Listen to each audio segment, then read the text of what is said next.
Hello and welcome to Bobka's Travel and Cultural Station. Today I will discuss on the capital of Scandinavia and Sweden, Stockholm. The land of liberty, innovation, art and aristocracy, which influence the world like no other small population countries. Every year, many Indian IT professional and white-collar employees come to Stockholm for work deputation purposes. Many of them are unaware about what formal things they need to do while they land in Sweden for the first time. For helping them, I made this small brief informative video on top 10 things Indians must do on arrival in Sweden for job assignment purpose who are willing to stay on basis of a valid resident or work permit. Number 1. Arrange Forex. Most of the IT companies sending their employees over a work deputation initially arranges Forex. Thomas Cook is a good and reliable Forex service provider who provides a MasterCard. Although they don't have ACK in their multi-currency Forex card, they waives off the conversion charges while converting other currencies to ACK. But this card may not work in few of the card readers in the Sweden retail stores, as I faced few.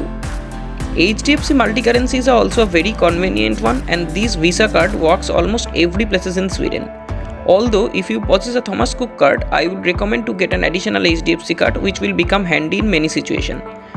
Also, don't forget to take few SEK in hard cashes as well. Number 2. Get a SIM.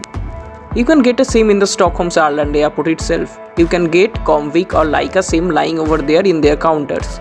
You can later get it activated using internet. So, most famous telecom service providers in Sweden are Telia, Tele2, Telenor and Tre. But most Indian prefers Leica Mobile because it offers the Leica to Leica free and some packages for India calling. And yes, if you are planning to take a SIM from India with international roaming or prepaid postpaid any plans, go for Airtel because only Airtel has the tie-ups in Sweden telecom providers. Number 3. Taxi from Arlanda. As soon as you get down into Arlanda airport, you have various choices to go to the city center. There are various taxi service providers like Taxi Stockholm, Swedish Taxi, Bolt, Uber, Taxi Courier. The good thing is the government has regulated the taxi fare from Arlanda to city center is 575 kronas. So beware, if you charge extra, you can ask them to lower it down. Alternatively, if you have fewer luggage and your destination is nearby to a Pendeltag or metro station, you can always opt for Arlanda Express or SL operated Pendeltag. One-way journey of Arlanda Express cost around 300 kronas. And don't be surprised to see Tesla, BMW, Audis on your service because that's pretty common vehicles here.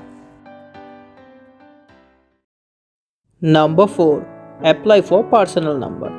As soon as you settle down in Stockholm and you complete your quarantine period, you should visit Skatteverket for your personal number. That's the 4 most important things you should do once you are in Stockholm. For applying a personal number, you need to visit your nearby Skatteverket. And you need to submit there are few documents. You need to fill a form. Along with that, you need to fill up your deputation letter details, your passport details, your resident permit details, as well as marriage certificate if you are married. While filling the form, do keep in mind that you should minutely fill up your address correctly because they will send the personal number to your address by 3 to 4 weeks. You should keep in mind not to delay this process as any delay can raise dispute of getting a personal number, and it is the base requirement of everything you need to stay in Sweden. Number 5. Apply for a Swedish ID. As soon as you get your personal number, you can apply for a Swedish ID card. Although it is not mandatory, but a Swedish ID card with your personal identity number can be handy in situations like visiting to a pharmacy or bank, police control, picking up a parcel at post office, buying goods and system bolaget, etc. Applying for a Swedish ID card costs around 400 krona. For that, you need to book your appointment prior to your visit to Skatteverket. I am giving you the URLs and links from where to book an appointment for the Swedish ID card. You need to be present on the booked time slot in the Skatteverket. There they will need your RP card, your passports, your personal number, and then they will take your biometrics to process for the Swedish ID card. But keep in mind that you should pay the 400 kronas before you visit to the Skatteverket. So it is need to be done via bank transfer only. So you cannot pay it with your debit card or Forex card. If you don't have a bank account or any friend who can transfer your money on your behalf, then You can find a tobacco shop nearby to your location. They can transfer you with a nominal amount of commission fees.